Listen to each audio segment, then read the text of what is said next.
Before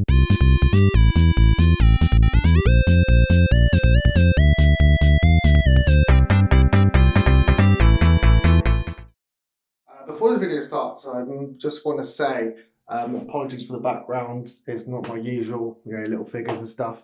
I'm currently decorating, doing something different with my time. It's not just video games. That's why this room that I record in is a bit bleak. But next week, hopefully, it should look a bit smarter.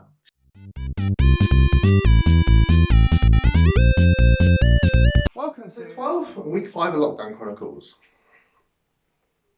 Yes, as the description says, title, it's a bit of a Pokemon special, namely because I've just finished Let's Go and I've not long finished Shield and I keep dipping in and out of it. I'm just going to kind of talk about Pokemon and,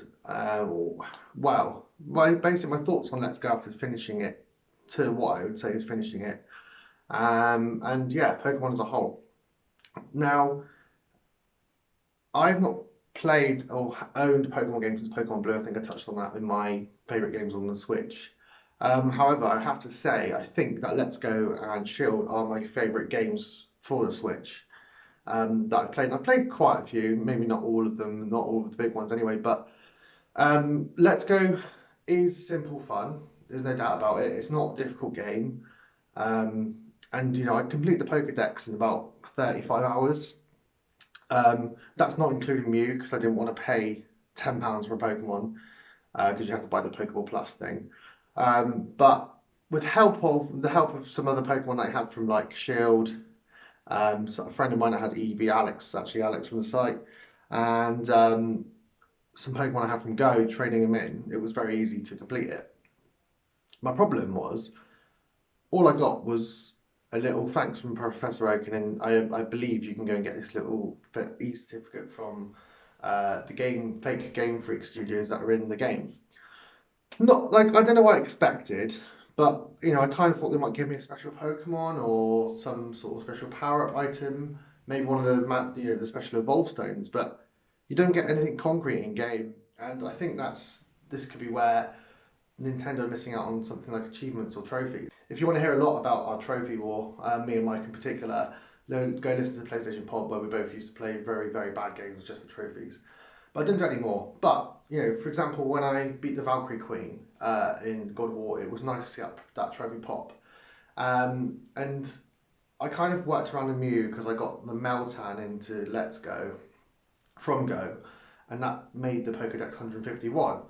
And Professor was like, yeah, brilliant, that's amazing. And I just can imagine if that was on PlayStation, that would have been at least a gold trophy. Oh, not at least. I mean, it wouldn't be platinum, would it? So it would have been a cool trophy, and it would just have been nice to have that sense of achievement.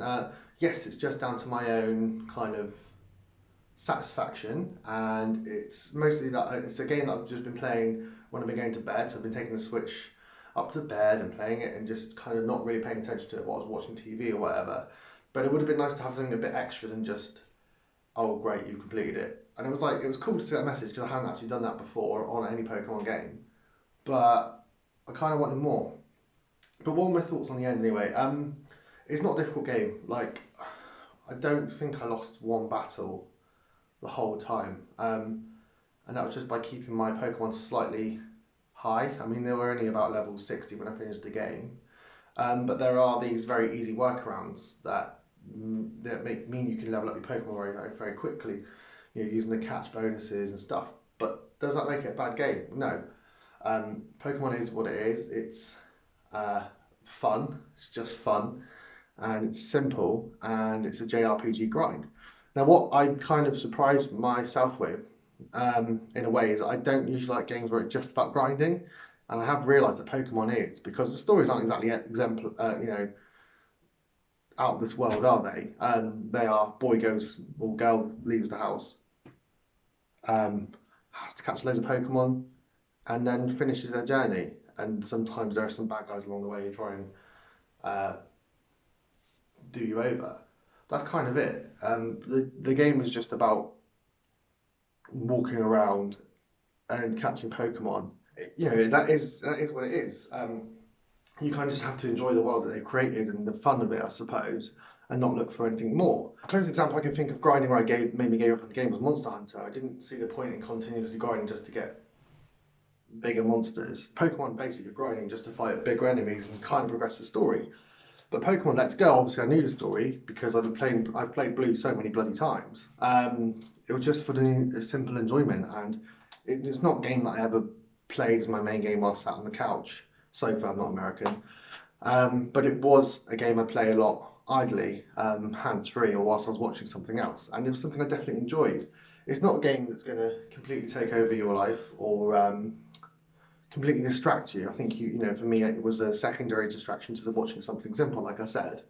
But it's still a really good game. I think the motion controls leave a lot to be desired. I did because you can get a bonus by having two Joy-Cons. You can shake the second one, you get a bonus little character to second player to play with you. But if you use them yourself, you throw both the Pokeballs at the same time, and you get a catch bonus, and that helps you level up your Pokemon even more. But it was never really clear on when the Pokemon's jumping around, you had the Joy-Cons separate, how you actually throw the balls. You can kind of throw it to the side, but it doesn't really work that well.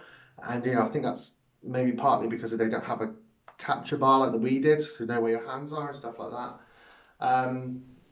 But overall, when I was playing it just as a handheld, and you move the screen around to catch the Pokemon, it worked really, really well. And at the end of the game, I really enjoyed it. And so I caught 151 Pokemon, not Mew, Meltan instead. I'm probably not going to do anything else because I don't want to go around and do the special trainer battles for each individual Pokemon. I think you have to get your Pokemon to like level 100 and go and fight them. That is too much grinding for me. So I'm probably done with it, but I loved it. I don't know why I neglect the grind. I think it's mostly about nostalgia and just it's a pure enjoyment factor for me. But I do kind of forget that it's just a grind. So talking about the achievements not really getting anything, do Nintendo introduce something like that? I mean, there is purely about enjoyment, and Nintendo is very much about collecting, isn't it? I feel like I don't want to trade in these games. Like usually, if this was a PS4 game, I would already be trying to sell Let's Go after Pokédexing it. But I want to keep it. I want to collect it. It's something more. So it would be nice if there was, I don't know, I can't think of some sort of really minimal credit or something, some sort of achievement to doing stuff like that. They had certain goals you can complete.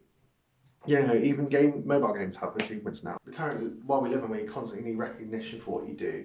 I think it would just be nice to have something added in, or at least they give you a bonus outfit for Pikachu. There wasn't even that. So it would have been cool. It would have been good to get something extra at the end. So yeah. Anyway, Let's Go. I mean, if I had to score it, I'd probably give it like an 8. It's not, it's nothing crazy. It's a really good remake.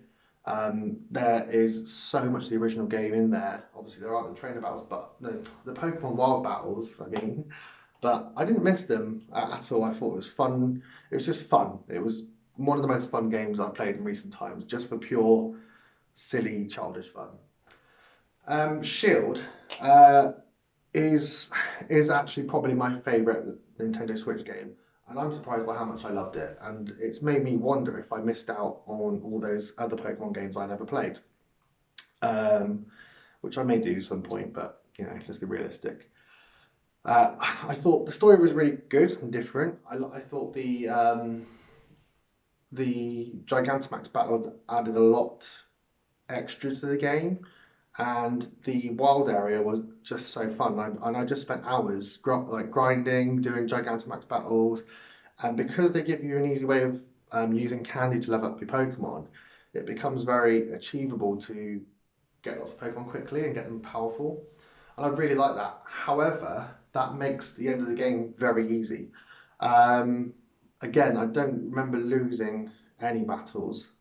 And that's because that is a byproduct of enjoying the wild area so much. And most RPGs, you think about something like Oblivion or Skyrim, you spend 60, 70 hours running around the areas, doing all side quests, you get to the story boss, and you just run through it.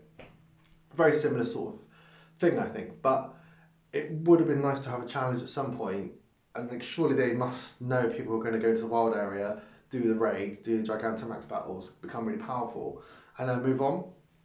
They must know that. So they should have, I don't know, maybe there should have been some sort of story leveling system where they're slightly more difficult. I'm not saying it was completely easy. I had to use some items and that, but I didn't really have to think that hard. As long as you know elemental weaknesses for Pokemon, you've pretty much done it. And if your Pokemon are like level 70, that's it, game done. But I liked everything they added into the game. I liked the new world they created. I think the new characters are really cool. The new gym leaders were really cool, and I like how the gym leaders kind of team up with you at the end, or some of them anyway.